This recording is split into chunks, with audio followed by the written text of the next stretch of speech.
Chapter 2. Death in the Fog. A telephone bell rang in darkness. When it had rung 3 times, bed springs creaked. Fingers fumbled on wood. Something small and hard thudded on a carpeted floor. The springs creaked again, and a man's voice said, "Hello." "Yes, speaking." "Dead?" "Yes. 15 minutes. Thanks." A switch clicked and a white bowl hung on 3 gilded chains from the ceiling's center filled the room with light. Spade, barefooted in green and white-checked pajamas, sat on the side of his bed. He scowled at the telephone on the table while his hands took from beside it a packet of brown papers and a sack of Bull Durham tobacco.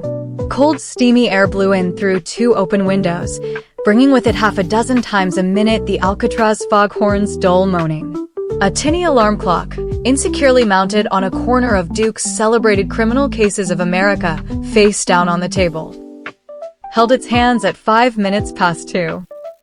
Spade's thick fingers made a cigarette with deliberate care, sifting a measured quantity of tan flakes down into curved paper, spreading the flakes so that they lay equal at the ends with a slight depression in the middle.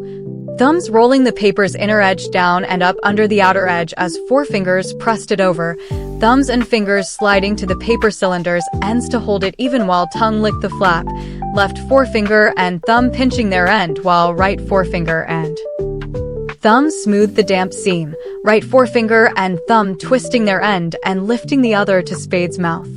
He picked up the pigskin and nickel lighter that had fallen to the floor, manipulated it, and with the cigarette burning in a corner of his mouth stood up. He took off his pajamas. The smooth thickness of his arms, legs, and body, the sag of his big rounded shoulders, made his body like a bear's. It was like a shaved bear's. His chest was hairless. His skin was childishly soft and pink. He scratched the back of his neck and began to dress. He put on a thin white union suit, gray socks, black garters, and dark brown shoes. When he had fastened his shoes, he picked up the telephone, called Greystone 4500, and ordered a taxicab. He put on a green-striped white shirt, a soft white collar, a green necktie, the gray suit he had worn that day, a loose tweed overcoat, and a dark gray hat. The street doorbell rang as he stuffed tobacco, keys, and money into his pockets. Where Bush Street roofed Stockton before slipping downhill to Chinatown, Spade paid his fare and left the taxicab. San Francisco's night fog, thin, clammy, and penetrant, blurred the street. A few yards from where Spade had dismissed the taxicab, a small group of men stood looking up an alley. 2 women stood with a man on the other side of Bush Street, looking at the alley. There were faces at windows. Spade crossed the sidewalk between iron-railed hatchways that opened above bare, ugly stairs, went to the parapet, and, resting his hands on the damp coping, looked down into Stockton Street. An automobile popped out of the tunnel beneath him with a roaring swish, as if it had been blown out, and ran away. Not far from the tunnel's mouth, a man was hunkered on his heels before a billboard that held advertisements of a moving picture and a gasoline across the front of a gap between 2 store buildings. The hunkered man's head was bent almost to the sidewalk, so he could look under the billboard. A hand flat on the paving, a hand clenched on the billboard's green frame, held him in this grotesque position.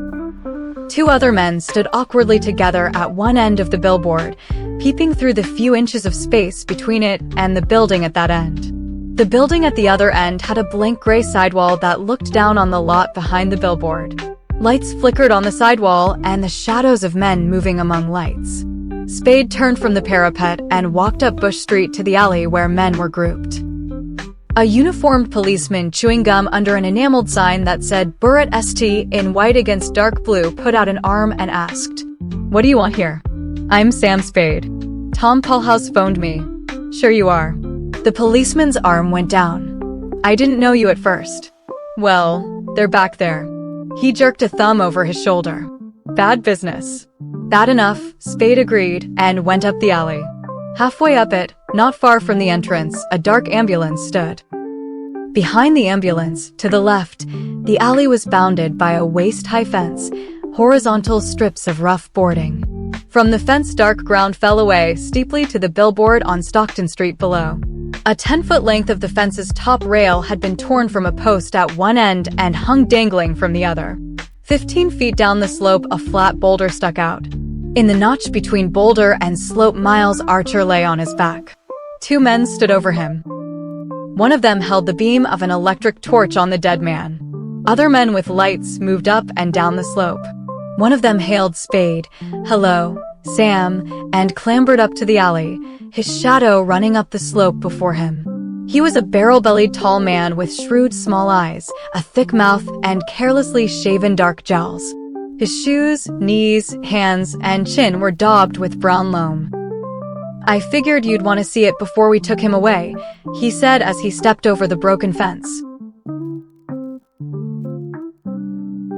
"Thanks, Tom," Spade said. "What happened?" He put an elbow on a fence post and looked down at the men below, nodding to those who nodded to him. Tom Polhouse poked his own left breast with a dirty finger. "Got him right through the pump with this." He took a fat revolver from his coat pocket and held it out to Spade. Mud inlaid the depressions in the revolver's surface. "Oh, Webley. English, ain't it?" Spade took his elbow from the fence post and leaned down to look at the weapon, but he did not touch it. "Yes," he said, "Webley Fosbury automatic revolver. That's it. 38, 8-shot. They don't make them anymore." "How many gone out of it?" "1 pill." Tom poked his breast again. He must have been dead when he cracked the fence. He raised the muddy revolver. "Ever seen this before?" Spade nodded. "I've seen Webley Fosbury's," he said without interest, and then spoke rapidly. "He was shot up here, huh? Standing where you are, with his back to the fence. The man that shot him stands here." He went around in front of Tom and raised a hand breast high with leveled forefinger. "Lets him have it, and Miles goes back, taking the top off the fence and going on through and down till the rock catches him." "That it?" "That's it," Tom replied slowly, working his brows together. The blast burned his coat. "Who found him?" "The man on the beat, Schilling. He was coming down bush, and just as he got here, a machine turning through headlights up here, and he saw the top off the fence. So he came up to look at it, and found him." "What about the machine that was turning around?" "Not a damn thing about it, Sam. Schilling didn't pay any attention to it, not knowing anything was wrong then. He says nobody didn't come out of here while he was coming down from Powell, or he'd be seen them. The only other way out would be under the billboard on Stockton. Nobody went that way. The fog's got the ground soggy, and the only marks are where Miles slid down and where this here gun rolled. Didn't anybody hear the shot? For the love of God, Sam, we only just got here. Somebody must have heard it when we find them." He turned and put a leg over the fence. "Coming down for a look at him before he's moved?" Spade said, "No." Tom halted astride the fence and looked back at Spade with surprised small eyes. Spade said, "You've seen him." "You'd see everything I could." Tom, still looking at Spade, nodded doubtfully and withdrew his leg over the fence. "His gun was tucked away on his hip," he said. "It hadn't been fired. His overcoat was buttoned. There's $160-some in his clothes." "Was he working, Sam?" Spade, after a moment's hesitation, nodded. Tom asked, "Well, he was supposed to be tailing a fellow named Floyd Thursby," Spade said, and described Thursby as Miss Wonderly had described him. "What for?" Spade put his hands into his overcoat pockets and blinked sleepy eyes at Tom. Tom repeated impatiently, "What for?" He was an Englishman, maybe. "I don't know what his game was exactly. We were trying to find out where he lived." Spade grinned faintly and took a hand from his pocket to pat Tom's shoulder. "Don't crowd me." He put the hand in his pocket again. "I'm going out to break the news to Miles's wife." He turned away. Tom, scowling, opened his mouth, closed it without having said anything, cleared his throat, put the scowl off his face, and spoke with a husky sort of gentleness. "It's tough, him getting it like that. Miles had his faults same as the rest of us, but I guess he must have had some good points too." "I guess so," Spade agreed in a tone that was utterly meaningless, and went out of the alley. In an all-night drugstore on the corner of Bush and Taylor Streets, Spade used a telephone. "Precious," he said into it a little while after he had given a number. "Miles has been shot." "Yes, he's dead. Now don't get excited." Yes. You'll have to break it to Iva. No, I'm damned if I will. You've got to do it. That's a good girl. And keep her away from the office. Tell her I'll see her, sometime. Yes, but don't tie me up to anything. That's the stuff. You're an angel. Bye. Spade's tinny alarm clock said 3:40 when he turned on the light in the suspended bowl again. He dropped his hat and overcoat on the bed and went into his kitchen, returning to the bedroom with a wine glass and a tall bottle of Bacardi. He poured a drink and drank it standing. He put bottle and glass on the table, sat on the side of the bed facing them, and rolled a cigarette. He had drunk his third glass of Bacardi and was lighting his fifth cigarette when the street doorbell rang. The hands of the alarm clock registered 4:30.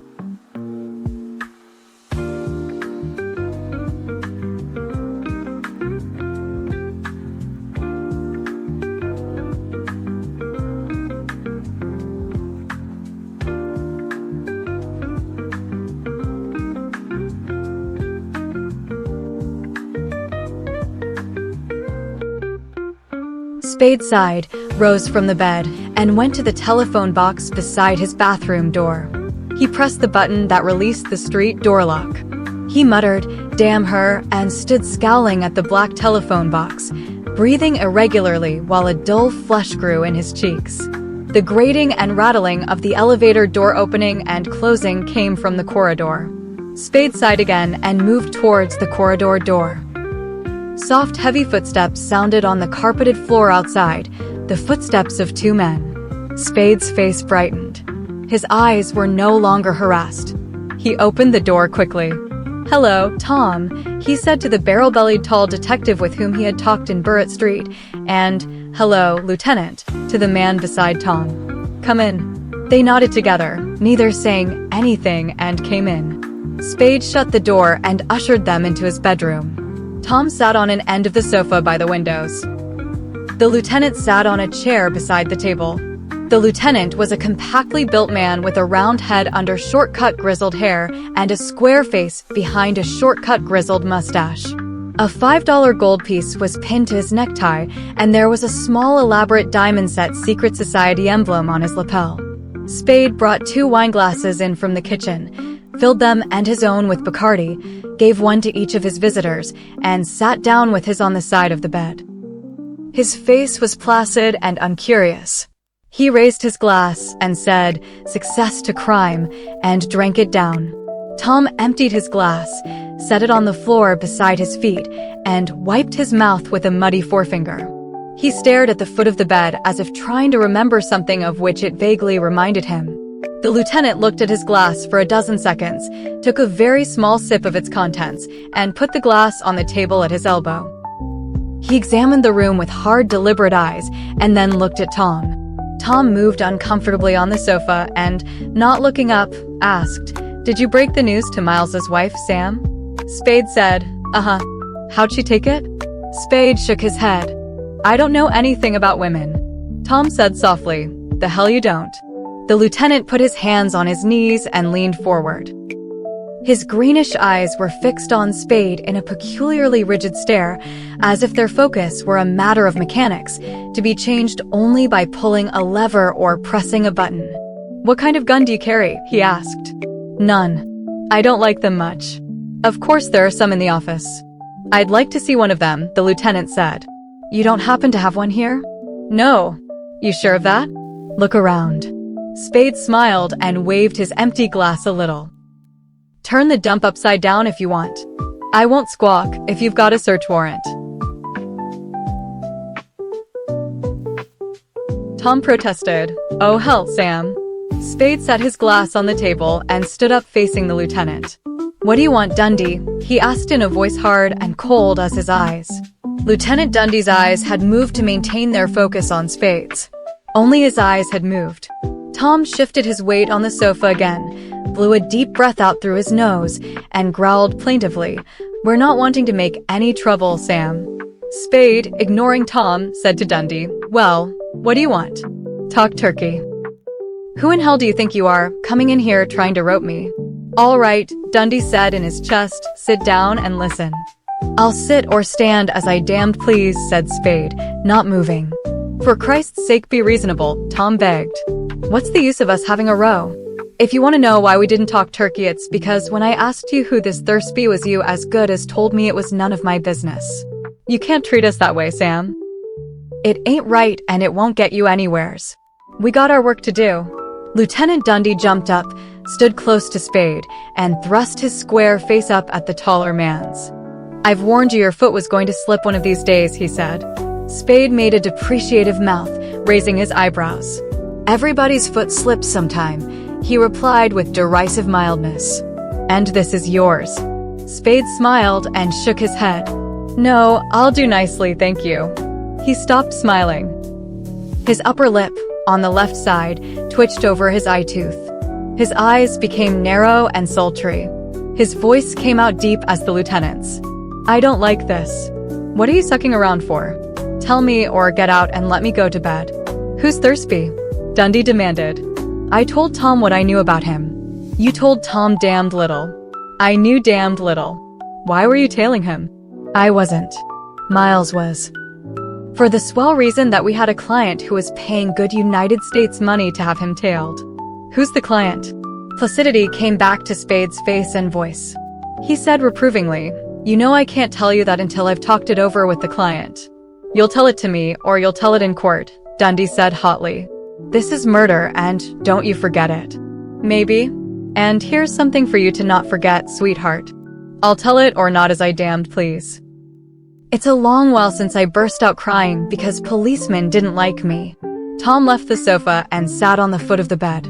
His carelessly shaven, mud-smeared face was tired and lined. "Be reasonable, Sam," he pleaded. "Give us a chance.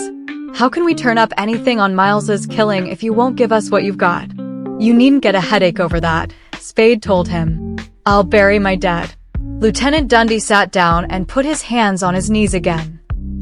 His eyes were warm green discs. "I thought you would," he said. He smiled with grim content. "That's just exactly why we came to see you. Isn't it, Tom?"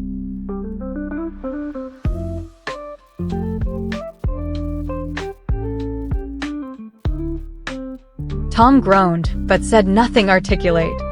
Spade watched Dundee warily. "That's just exactly what I said to Tom," the lieutenant went on. "I said, 'Tom, I've got a hunch that Sam Spade's a man to keep the family troubles in the family.' That's just what I said to him." The wariness went out of Spade's eyes. He made his eyes dull with boredom. He turned his face around to Tom and asked with great carelessness, "What's itching your boyfriend now?" Dundee jumped up and tapped Spade's chest with the ends of two bent fingers. "Just this," he said, taking pains to make each word distinct, emphasizing them with his tapping finger ends.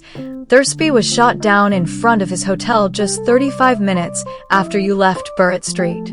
Spade spoke, taking equal pains with his words. "Keep your goddamned paws off me." Dundee withdrew the tapping fingers, but there was no change in his voice. "Tom says you were in too much of a hurry to even stop for a look at your partner." Tom growled apologetically. "Well, damn it, Sam, you did run off like that. And you didn't go to Archer's house to tell his wife," the lieutenant said. "We called up and that girl in your office was there, and she said you sent her." Spade nodded. His face was stupid in its calmness. Lieutenant Dundee raised his two bent fingers towards Spade's chest, quickly lowered them, and said, "I give you 10 minutes to get to a phone and you're talking to the girl. I give you 10 minutes to get to Thursby's joint, Geary near Leavenworth. You could do it easy in that time, or 15 at the most. And that gives you 10 or 15 minutes of waiting before he showed up." "I knew where he lived?" Spade asked. "And I knew he hadn't gone straight home from killing Miles?" "You knew what you knew," Dundee replied stubbornly. "What time did you get home?" 20 minutes to 4. "I walked around thinking things over." The lieutenant wagged his round head up and down.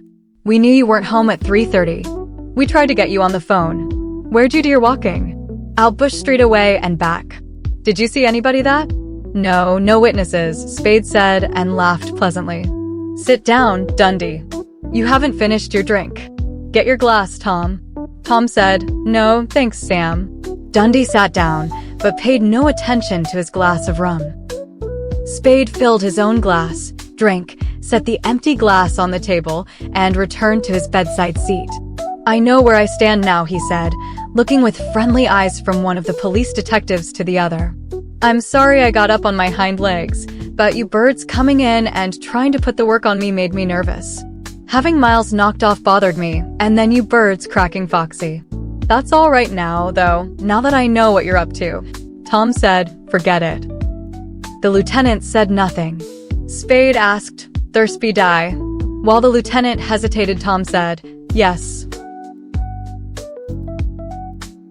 Then the lieutenant said angrily, "And you might just as well know it, if you don't, that he died before he could tell anybody anything." Spade was rolling a cigarette. He asked, not looking up, "What do you mean by that? You think I didn't know it?" "I meant what I said," Dundee replied bluntly. Spade looked up at him and smiled, holding the finished cigarette in one hand, his lighter in the other.